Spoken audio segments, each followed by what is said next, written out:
장 23절부터 26절까지의 말씀을 저와 여러분이 한 절씩 교독하시겠습니다. 로마서 3장 23절부터 26절입니다. 모든 사람이 죄를 범하였음에 하나님의 영광에 이르지 못하더니 그리스도 예수 안에 있는 속량으로 말미암아 하나님의 은혜로 값없이 의롭다 하심을 얻은 자 되었느니라. 이 예수를 하나님이 그의 피로써 믿음으로 말미암는 화목제물로 세우셨으니 이는 하나님께서 길이 참으시는 중에 전에 지은 죄를 간과하심으로 자기의 의로우심을 나타내려 하심이니 곧 이때에 자기의 의로우심을 나타내사 자기도 의로우시며 또한 예수 믿는 자를 의롭다 하려 하심이라. 아멘. 성경 말씀께 가슴에 품으시고 같이 함께 고백합니다. 이것은 나의 성경책입니다. 이것은 나의 성경책입니다. 이 성경은 하나님의 말씀입니다. 이 성경은 하나님의 말씀입니다. 하나님의 말씀은 우리를 새롭게 하시며 새롭게 하시며 우리를 구원과 생명의 길로 인도해 주십니다. 우리를 구원과 생명의 길로 인도해 주십니다. 아멘. 아멘. 기도하겠습니다. 하나님, 오늘도 우리를 주의 말씀의 자리에 불러주셔서 감사합니다. 살아있는 말씀이 우리의 마음과 우리의 심령을 새롭게 하는 귀한 역사가 있게 인도하여 주옵소서. 오직 성령님만이 이 시간 우리의 마음과 심령을 주장하여 주옵시고 온전히 우리가 주의 말씀을 따라 한 주간도 승리하며 살아갈 수 있도록 우리 가운데 함께하여 주옵소서. 주님께 모든 걸 맡기오며 예수님의 이름으로 기도드리옵나이다. 아멘. 오늘도 주님 안에서 승리하는 복된 하루가 되시기를 간절히 축원을 드립니다. 어느 학교 과학 시간에요, 선생님께서 아이들에게 물었습니다. 지구는 어떤 모양인가요? 라고 묻자 맨 앞자리에 앉아있던 철수가 대답했습니다. 지구는 둥굽니다 라고 얘기하자 선생님이 이번에 그 철수에게 이렇게 다시 이야기합니다. 자, 그렇다면 앞에 나와서 지구가 둥글다는 것을 증명해 보여봐요 라고 얘기하자 철수가 고개를 떨구며 이렇게 얘기합니다. 선생님, 저는 선생님과 다투기 싫어요. 원하시는 모양이 있으면 말씀해 주세요 라고 이야기했다고 합니다. 나의 생각이나 나의 주장을 누군가에게 말하려 하면은요, 그에 필요한 증거나 혹은 또 증명들이 필요하다는 것을 우리는 세상을 살아가면서 많이 느끼게 됩니다. 특별히 세상을 살아갈 때에 우리가 내가 누구인지, 내가 어떤 사람인지를 증명해야 될 그러할 때가 반드시 우리 가운데 오기 때문입니다. 특별히 우리는 그리스도인으로서 이 땅 가운데 살아가고 있는데요, 그렇다면 세상에 살아갈 때도 역시 우리가 그리스도인이라는 것을 우리가 반드시 증명해야 할 때가 있다라는 것이죠. 미국의 폴 워셔 목사가 쓴 복음이라는 책에는요, 많은 세상 사람들이 이 복음에 대하여 이런 질문을 한다고 말하고 있습니다. 대부분 그 질문들은 뭔가 확실한 증거들을 요구하고 있는 질문들이 대부분입니다. 그 질문들의 내용을 가만히 보면 어떻게 의로우신 하나님이 악인에게 용서를 베풀 수 있느냐? 어떻게 거룩하신 하나님이 죄인들과 교제할 수 있느냐? 하나님이 만약 의로우시다면 왜 정의를 집행하지 않느냐? 하나님은 무슨 근거로 구약의 시대에 있는 많은 성도들에게 그냥 용서해 주시느냐? 만약에 하나님이 그냥 사람들의 죄를 참고 계신다면 그것은 반대로 그가 의롭지 못하기 때문이 아니냐? 악에는 무관심하기 때문에 악을 묵인하거나 혹은 원칙 없는 용서로 혼란을 주는 건 아니냐? 정죄를 받아 마땅한 사람들을 용서하시는 것은 하나님의 공의를 포기하는 것이 아니냐? 그리고 전능하신 하나님이라면 고난당하고 죽는 것이 맞는 일이냐? 라는 등등의 수많은 질문들을 던지고 있습니다. 그런데 이런 수많은 질문들을 던지고 있는 이유는 뭘까요? 나에게 확실한 증거를 보여주고 그리고 증명해 보이라 라는 이야기겠죠. 그 사람의 마음 가운데, 생각 가운데 확신이 들기까지 말입니다. 혹시 여러분들은 이런 질문을 받거나 혹은 이런 상황 가운데 놓인다면 과연 무엇으로 여러분들의 믿음과 여러분들의 신앙을 혹은 복음에 대하여 여러분들 과연 증거하고 혹은 증명할 수 있습니까? 예수님이 나의 죄를 지고 십자가에 달려 죽으심으로 말미암아 내가 하나님의 자녀가 되었다는 이 사실, 이 은혜, 이것을 나는 과연 어떻게 세상 가운데 살아가면서 이것을 증거하고 증명하며 살고 있는지. 복음은 바로 예수 그리스도에 대한 이야기이고 또한 십자가에 대한 이야기라고 말할 수 있습니다. 오늘 본문에서도 사도 바울은 예수님이 우리가 죄인 되었을 때 이 땅 가운데 오셔서 우리의 죄를 대신 지시고 십자가에 죽으신 이 사건으로 당신의 의로우심을 나타내고 있다고 말하고 있습니다. 나타낸다는 것은 증명하고 있다는 겁니다. 그렇다면 우리도 이 땅을 살아가면서 하나님의 자녀로서 이 땅 가운데 살고 있다면 그 믿음의 증거들을 우리가 세상 가운데 나타내야 되지 않을까? 오늘 이 말씀을 통하여 하나님께서는 우리 가운데 당신의 의로움을 어떻게 나타내시며 또한 우리는 세상에서 우리가 그리스도인으로 살아가는 이 증인의 삶, 증명된 삶을 우리는 과연 어떻게 살아가면 좋을지를 함께 생각해 보며 은혜를 나누고자 하는데요. 첫 번째, 오늘 먼저 하나님께서 우리 가운데 당신의 의로움을 나타내고 계시고 증명하고 계시는데 이 십자가의 사건이 바로 당신의 의로움을 증거하고 있다고 선포하고 계십니다. 그런데 우리가 여기서 이 십자가의 사건을 생각할 때 물론 여러 가지 많은 이야기를 할 수 있지만 크게는 두 가지로 나눌 수 있습니다. 첫 번째 이야기는 바로 하나님은 죄를 미워하신다라는 그런 이야기입니다. 하나님은 처음부터 이 에덴 동산의 사람들을 만들어 아담과 하와를 놓고 살게 하실 때에 하나님께서 아담에게 명하신 명령은 딱 하나입니다. 그건 바로 선악과를 먹지 말라라는 이야기인데 왜 먹지 말라고 말씀하셨을까? 죄를 짓는 것을 싫어하셨기 때문입니다.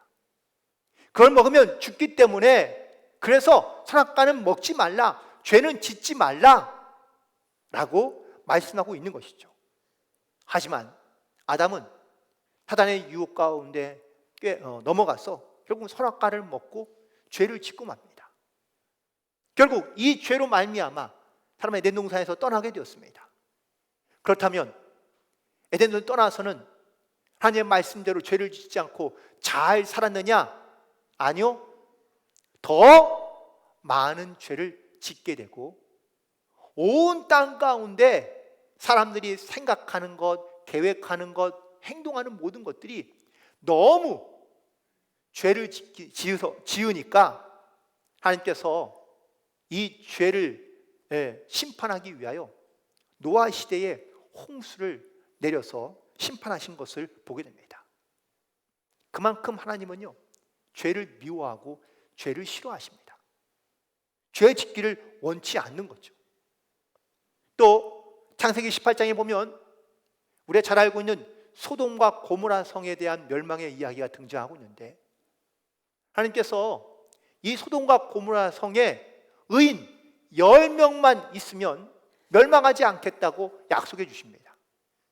하지만 이 소돔과 고모라 성에 죄악이 너무 관영했다고 말씀하고 있으며 결국 의인 10명을 찾지 못하고 이 소돔과 고모라 성도 멸망하고 맙니다. 이런 사건들을 통해서 볼 때에 하나님께서 우리에게 주시는 말씀은, 메시지는 하나님은 죄를 싫어하고 미워한다라는 것이죠. 십자가의 사건이 그럼 무엇을 의미하냐? 바로 하나님께서 우리의 모든 죄를 다 예수님께 지게 하시고, 그러한 예수님이 그 죄로 말미암아 우리를 대신해서 죽으심으로 말미암아 우리가 죄로부터 자유하게 되고 깨끗하게 되었다라는 것을 선포하며 증거하고 있는 것이죠.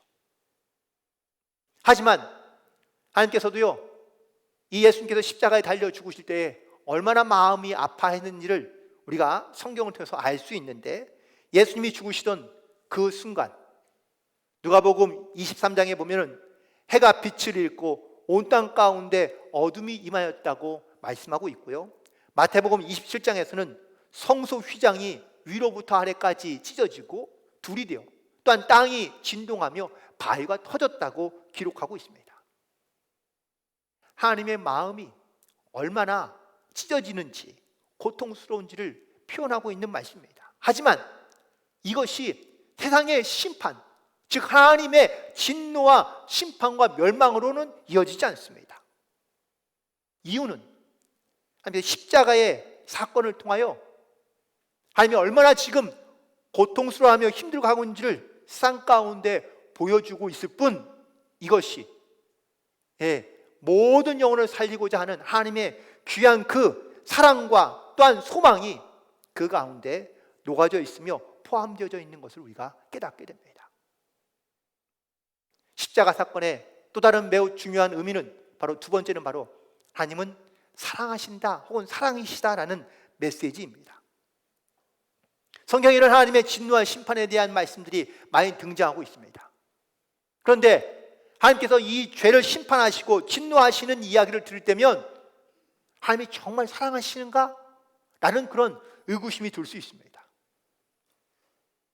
하나님은 결국 이 십자가의 사건을 통하여 우리가 얼마나 사랑하시는지를 우리 가운데 보여주시고, 또한 당신의 사랑과 그 의로움을 우리 가운데 증명해 보이시고 계시는데, 이 십자가의 사랑이 우리를 어떻게 하나님께서 만들어 가시느냐? 첫 번째, 우리를 온전케 하신다고 말씀하고 있습니다.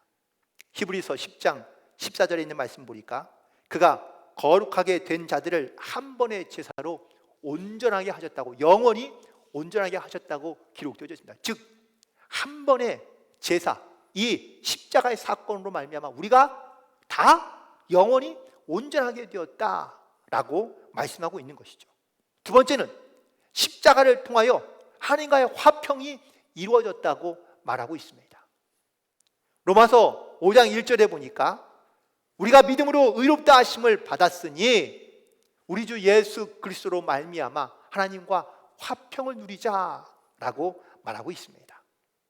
또한 세 번째는 더 이상 의심할 수 없는 확실한 방법으로 자기 백성을 향한 하나님의 사랑을 보여주셨다고, 증명하셨다고 말씀하고 있는데요, 로마서 5장 8절에 있는 말씀에 이렇게 기록되어 있습니다. 우리가 아직 죄인 되었을 때에 그리스도께서 우리를 위하여 죽으심으로 하나님께서 우리에 대한 자기의 사랑을 증명하셨다고 말씀하고 있습니다. 이 일로 인하여 예수님은 부유하셨지만 우리를 위해 가난해지셨고, 그의 가난으로 우리는 부유해졌다고 말하고 있는데, 이 부유함은 영적인 부유함을 말하고 있는 겁니다. 내 세상에서 물질적인 부유함이 아니라 영적인 풍성함과 또한 부유함, 충만함으로 말미암아 우리가 하나님의 자녀가 되고 또한 하나님의 나라에 들어갈 수 있는 은혜를 얻게 되었다라고 말하고 있는 것이죠. 그리고 다섯 번째는 원래 예수님은 하나님과 동체였지만 자기를 비워 종의 형체로 이 땅 가운데 오셨고 자기를 낮추어서 죽기까지 복종하셨다고 말씀하고 있습니다. 빌립보서 2장 6절부터 8절까지에 있는 말씀입니다. 그리고 여섯 번째, 그분은 죄를 알지 못하지만 우리 죄를 위해 십자가에 죽으셨는데, 그 죽으신 것이 그냥 영광스럽게 아름답게 죽으신 것이 아니라 저주를 받으며 죽으셨다고 말하고 있습니다. 즉 우리가 받아야 될 모든 저주와 비난을 예수님께서 다 가져가시고, 그리고 우리에게는 바로 이 저주에서 우리를 깨끗게 하시고 속량하셨다고 말씀하고 있는 것이죠. 예수님께서 이 모든 십자가의 고난과 고통을 참고 인내할 수 있었던 이유는 과연 뭘까? 바로 사랑하기 때문입니다. 우리를 사랑하시기 때문에 우리를 위해서 대신 십자가에 죽으시고 모든 비난과 고통과 조롱을 당하시고 인내하신 것은 바로 사랑하셨기 때문에 가능할 수 있었다라고 말하고 있습니다. 찬송가 304장을 보면 그 크신 하나님의 사랑이라는 찬양이 있습니다. 아마 잘 아실 텐데, 과연 세상에 있는 누가 이 하나님의 사랑을 과연 측량할 수 있을까라고 생각해 보니 어떤 사람도 하나님의 사랑에 대하여 측량할 수 없다라는 것을 고백하고 있는 찬양입니다. 이 찬양의 가사 중에 가만히 보면 아무리 그 사랑을 헤아려 보려 하여도 헤아릴 수가 없다는 겁니다. 하늘의 별과 같이, 바다의 모래같이 우리가 셀 수 없는 하나님의 그 은혜, 그 사랑을 우리가 받았고, 모든 책에 기록해도 기록할 수 없을 만한 그런 사랑과 은혜를 우리가 받았다고 고백하고 있습니다. 그런데 놀라운 것은 그 사랑은 대가 없는 사랑이었다는 겁니다. 그래서 내가 이 사랑을 입었고 이 사랑을 받았는데, 그렇다면 나는 세상 가운데 살아가면서 어떻게 이 하나님의 사랑을 나는 과연 보여주며 증거하며 살아갈 수 있을까라는 것을 생각하며 쓴 그 찬양의 고백이 바로 찬송가 304장의 찬양의 고백입니다. 혹시 여러분들 식구들끼리 가족여행 갈 때 말고 잠깐 이렇게 어디 해외여행을 갔다 오실 때가 있으시죠? 그러면은 집에 오실 때 그냥 오시나요? 아니면 뭘 선물이라도 하나 사가지고 오시나요? 근데 그냥 오면은 욕먹기 쉽습니다. 그래서 뭐라도 선물 하나 사가지고 가야 되죠. 그런데 기껏 잘 선물을 사가지고 갔는데 받는 사람이 이게 뭐야 이거? 라고 휙 집어 던진다면 여러분들 기분이 좀 좋지는 않겠죠? 혹시 여러분들 하나님께서 여러분 가운데 주신 선물은 과연 뭡니까? 그리고 그 선물이 마음에 드십니까? 많은 사람들이 하나님의 선물을 받았습니다. 그 선물은 구원입니다. 그런데 우리는 이 선물을요 귀하게 여기지 못합니다. 가치 있는 것으로, 귀중한 것으로, 소중한 것으로, 마음에 들지 않는 것으로 여기니 이 하나님의 선물을 너무 가볍게 여기는 겁니다. 그냥 쉽게 버리는 겁니다. 나에게 아무런 가치가 없는 것처럼 생각하니 내가 선물을 받았긴 했지만 별로 기뻐하지 않습니다. 감사하지 않습니다. 반대로 내가 만약에 하나님께 어떤 선물을 드리면 하나님께서는 좋아하실까요? 세상에 있는 것으로 내가 하나님께 잘 드리면 물론 하나님께서 기뻐할 수 있겠죠. 그런데 하나님께서 가장 기뻐하시는 선물이 무엇인지는 알고 계십니까? 마태복음 16장 26절에 보면은 사람이 만일 온 천하를 얻고도 제 목숨을 잃으면 무엇이 유익하리요? 사람이 무엇을 주고 제 목숨과 바꾸겠냐고 말하고 있습니다. 이 말씀의 의미는 한 영혼이 나에게는 가장 귀하다라는 것을 말씀하고 있는 것이죠. 저희들이 다음 주가 추수감사 주일입니다. 그래서 우리가 1년 동안 주님께서 주신 은혜를 우리가 주님 앞에 감사함으로 고백하기도 하지만 동시에 저희들이 총동원 주일을 함께 지키고자 합니다. 한 영혼, 하나님께서 나에게 주셨던 이 구원의 선물이 나에게 정말로 귀하고 가장 소중한 선물이라고 내가 깨닫고 느껴진다면 우리도 그 하나님의 은혜 받은 은혜들을 귀하게 여기며 나도 정말 쌍 가운데 하나님을 알지 못하거나 이 구원의 확신이 없는 사람들이 주님께로 돌아와 이 구원의 확신을 받고 또한 하나님의 선물의 가치를 느끼며 살아가는 것이, 이것이 바로 우리의 사명이며 우리의 본분이라는 것을 반드시 깨닫고 여러분들 이 영혼을 구원하는 사역 가운데 함께 동참하며 동역하며 나아갈 수 있는 모든 성도들이 되시기를 간절히 축원을 드립니다. 그러면 우리가 이 내가 귀한 사랑을 알고 또한 하나님께서 우리 가운데 나타내고 증명해 주신 수많은 하나님의 은혜의 증거들을 내가 갖고 있다면, 깨달았다면, 그럼 나는 과연 이 세상에서 어떻게 살아가면 좋을까? 특별히 나의 신앙이 과연 하나님의 살아계심을, 하나님의 은혜를 내가 증명하는 삶을 살아가고 있는가? 라는 것을 자문해 보게 되는데, 먼저 나는 정말 하나님의 살아계심에 대하여 어떠한 증인으로 살고 있는가라는 것을 보게 됩니다. 사람은 대부분 다 의심이 많고 또한 불신도 갖고 있습니다. 그래서 앞서 우리가 복음에 대한 이야기도 하며 또한 하나님의 살아계심에 대하여 이야기하지만 이 이야기들을 혹은 말씀들을 고지 그대로 믿는 사람들은 흔치 않습니다.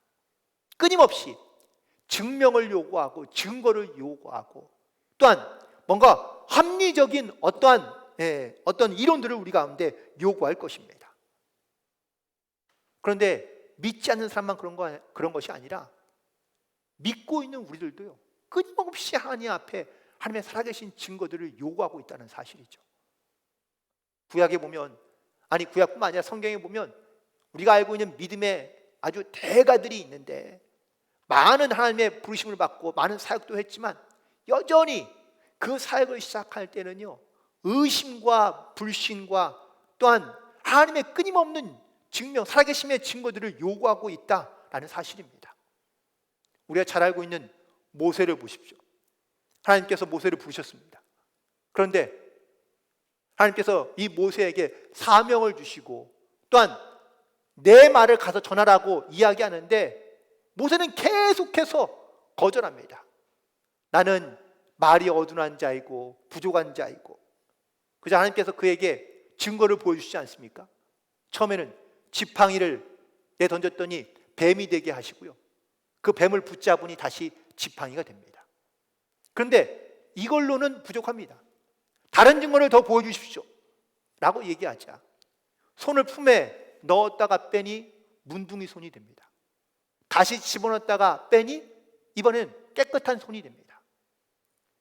이 정도만 되면 그래도 모세가 하나님 앞에 순종할 만한데 모세는 그럼에도 불구하고 하나님의 이 확실한 증거들을 보면서도 하나님 앞에 순종하지 못하고 있는 것을 보게 됩니다. 기도는 어떻습니까? 기도원도 물론 300명의 용사를 데리고 그가 10만 대군을 물리친 놀라운 이런 기적의 역사를 일으킨 사람이지만 처음에 그도 하나님께서 부르셔서 하나님께서 명령하실 때는요 순종하지 못합니다. 확실한 증거들을 보여달라고 요구합니다. 그래서 제단 위에, 바위 위에 제단에 제물을 쌓아놓고 하나님께 기도했더니 바위에서 불이 나서 이 모든 제물을 다 불살릅니다. 그런데도 이 기도원이 믿지 못합니다. 그러자 양털을 한 움큼 땅에 놓고 양털에만 이슬이 내리고 다른 주변에는 메마른 땅이 되게 하시고요, 또 반대로 이번엔 반대로 양털에는 물기가 없고 다른 주변의 땅에만 이슬이 맺히게 하신 것을 보게 됩니다. 여러분, 이건 남의 이야기가 아닙니다. 우리도 마찬가지입니다. 우리도 끊임없이 하나님 앞에 하나님의 살아계심의 증거들을 요구하고 있습니다. 분명 우리는 하나님의 그 은혜를 잊고 또한 하나님의 귀한 선물을 가지고 내가 이 땅 가운데 하나님의 자녀로 살고 있지만 여전히 나는 하나님의 살아계심에 대한 증거들을 요구하고 있을 뿐만 아니라 다른 사람들이 내게, 믿지 않는 사람들이 내게 하나님의 살아계심에 대한 요구들을 할 때 우리는 확실한 믿음의 증거들을 보여주지 못할 때가 많이 있다는 겁니다. 그렇다면 우리는 과연 무엇으로 나의 신앙과 또한 나의 믿음을 증명해 보일 수 있을까? 첫 번째는 바로 우리가 가지는 믿음을 가지고 우리가 세상 가운데 증명해 보이며 나아갈 수 있어야 될 줄로 믿습니다. 고린도후서 13장 5절입니다. 너희는 믿음 안에 있는가? 너희 자신을 시험하고 너희 자신을 확증하라. 여러분의 믿음이 정말로 내가 하나님에 대한 확실한 믿음을 갖고 있는지 끊임없이 자기의 믿음을 돌아보고 시험하라고 말하고 있습니다. 그리고 그 시험된 또한 테스트된 그러한 결과를 가지고 여러분의 믿음을 증명해 보여라 라는 것을 사도 바울은 우리에게 말하고 있는 것이죠.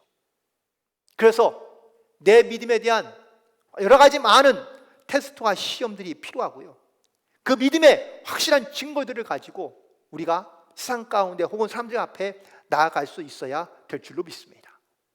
그리고 두 번째는 주님이 기쁘게 받으실 만한 것으로 증명해야 한다고 말하고 있는데요, 에베소서 5장 10절에 있는 말씀을 보니까 주를 기쁘시게 할 것이 무엇인가 시험하여 보라고 말하고 있습니다. 이 말의 의미는 내 삶의 우선순위를 말하고 있는 겁니다. 내가 기쁘고 내가 즐거운 것을 먼저 택하지 말고 하나님이 기뻐하시고 원하시는 것을 먼저 생각하며 신앙의 우선순위를 가지고 살아갈 때 우리가 세상에서 내가 주님을 기쁘시게 하는 자로, 하나님의 거룩한 백성으로 내가 살아가고 있다는 것을 보여주며 증명할 수 있다는 사실입니다. 그리고 세 번째, 선하고 진실된 것으로 증명해야 됩니다. 빌립보서 1장 10절입니다. 너희로 지극히 선한 것을 분별하여 또 진실하여 허물 없이 그리스도의 날까지 이르라고 말하고 있습니다. 우리는 깨끗하고 그리고 선하며 그리고 진실한 것으로 우리가 세상 가운데 증명해 보일 수 있어야, 그래야 많은 믿지 않는 사람들이 바로 우리의 이 깨끗하고 선하며 진실한 것을 보고 바로 하나님 앞에 나올 수 있다라는 사실이고요. 그래서 이스라엘 백성들은 구약 시대에 하나님 앞에 예물을 드릴 때 아무 예물이나 드리지 않았습니다. 깨끗하고 흠이 없는 것, 그래서 하나님께서 기쁘게 받으시는 것, 그것을 하나님께서는 원하고 있다는 것을 말하고 있는 것이죠. 우리도 내 삶에서 정말로 선하며 진실하고 깨끗한 것으로 우리가 주님 앞에 드릴 수 있어야, 그래야 우리의 믿음을 혹은 또 우리의 신앙을 주님 앞에 보이며 또한 증명함으로 살아갈 수 있는 줄로 믿습니다. 그리고 네 번째는 세상에서 구별됨으로 증명해야 합니다. 로마서 12장 2절입니다. 너희는 이 세상에 동화되지 말고 너희 생각을 새롭게 함으로 변화를 받아 하나님의 선하시고 받을 신만하며 완전하신 뜻이 무엇인지를 분별하도록 하라고 말씀하고 있습니다. 우리가 세상에 살고 있지만 세상에 속한 삶을 살아가지 않는 것, 그래서 이 말의 표현에 세상에 동화되지 말고 새롭게 하여 거룩하고 또한 구별됨으로 이 세상 가운데 내가 그리스도인인 것을 증명할 수 있어야 한다고 말하고 있는 겁니다. 그리고 다섯 번째, 마지막으로 자신의 일을 통하여 증명해야 됩니다. 갈라디아서 6장 4절에 보니까 각각 자기의 일로 살피라고 말하고 있습니다. 이 살피라는 것이 증명한다는 겁니다. 즉 자기가 하고 있는 일, 생업을 통해서 또한 직장에서 내가 하나님의 자녀인 것을 그들 가운데 나타내며 증명해 볼 수 있어야 한다는 것을 말하고 있는 것입니다. 우리는 하나님의 사랑도 받고 또한 하나님의 선물도 받았습니다. 그런데 이 사랑과 선물이, 하나님의 선물이 귀한 것인지 깨닫지 못하는 경우가 너무 많습니다. 여러분들, 철이 들었다라는 표현 잘 아시지 않습니까? 언제 철이 드나요? 나이가 먹으면 철이 듭니까? 아닙니다. 나에게 주었던 사랑을 알면, 그 사랑이 귀한 것인 줄 깨닫게 되면 그때 철이 드는 겁니다. 우리가 아무리 하나님을 믿고 오랫동안 신앙생활을 했어도 내가 하나님의 사랑을 잘 깨닫지 못하고 있으면 영적으로 철이 든 게 아닙니다. 철이 들고 나면은요 사람이 달라집니다. 그래서 그 사랑을 내가 깨닫게 되니까 감사하는 마음이 생기게 되고, 또한 감사하는 마음을 표현하게 되고, 그래서 또한 부모님에게 효도하게 되는 것이죠. 사실 효도한다는 이 표현은 다른 사람들이 나에게 말하고 있는 겁니다. 나는 그저 철이 들고 하나님의 부모의 사랑을 알고 나니까 그 사랑에 정말로 감사하는 마음을 가지고 행동하는 것 뿐인데, 다른 사람이 볼 때는 그것이 효도한다라고 말하는 것이죠. 여러분들, 내가 신앙인으로서 하나님께 효도하고 있습니까? 내가 정말 그 사랑을 알고 있다면, 깨달았다면 내가 하나님께 섬기는 마음, 또한 내가 주님 앞에 나아가는 마음이 달라질 수밖에 없다는 겁니다.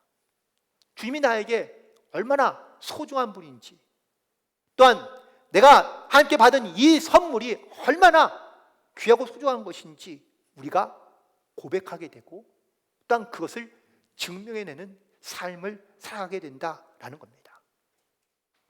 하지만 그 사랑을 알지 못하면 우리가 내가 아무리 들어도, 혹은 또 내가 알고 있어도 그 사랑을 내가 사랑으로, 행함으로 증명해 보이지 못하게 되는 것이죠.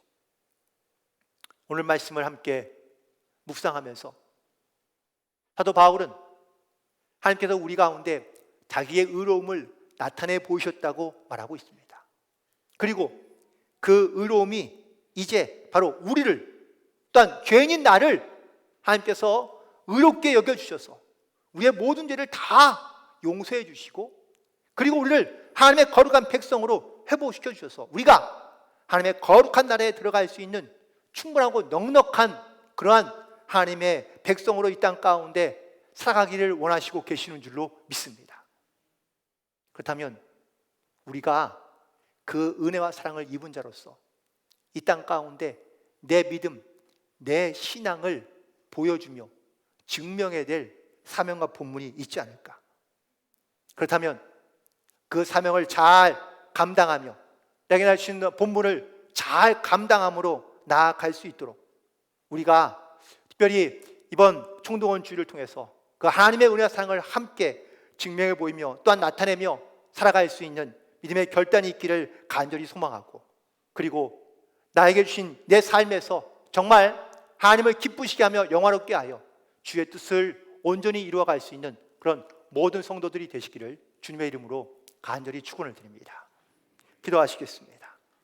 주님, 주님께서 우리를 택하여 부르시며 하나님의 나라의 거룩한 백성으로 하나님 우리를 구원하여 주심을 진심으로 감사를 드립니다. 나의